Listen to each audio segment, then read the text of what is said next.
চল ফচকে, আজকে আমরা ফলের নাম শিখি। ঠিক আছে মা। বলতো ম্যাঙ্গো মানে কি? ম্যাঙ্গো মানে আম। বাহ। আর ব্ল্যাকবেরি মানে? ব্ল্যাকবেরি মানে কালো জাম মা। জ্যাকফ্রুট মানে বলতো দেখি কি?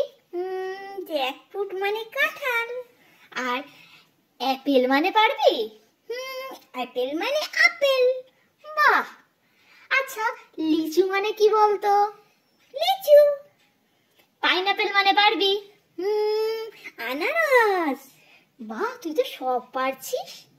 আচ্ছা, অরেঞ্জ মানে কি বলতো? কমলা লেবু। বাহ।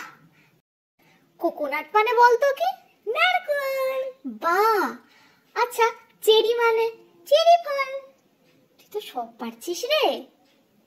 লেমন মানে বলতে পারবি? লেবু। বাহ। আর পমিগ্রেনেট মানে? ডালিম মা।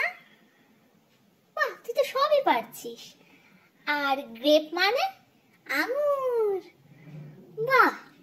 আচ্ছা, কিউকাম্বার মানে বলতো দেখি কি? শসা মা। স্ট্রবেরি মানে? স্ট্রবেরি ফল। ভালোবাসিস খেতে? খুব ভালোবাসি আমি। আর কিউই মানে বলতো? কিউই ফল। আর গুয়াভা মানে? গুয়াভা মানে পেয়ারা। আর নাট মানে কি বলতো? নাট মানে বাদাম। আর এই যে দেখছিস এই লাল রঙের ওয়াটারমেলন, এর মানে কি? তরমুজ। Very good. সোনারা, তোমরাও ফুচকের মতো মন দিয়ে পড়াশোনা করে নাও। টাটা।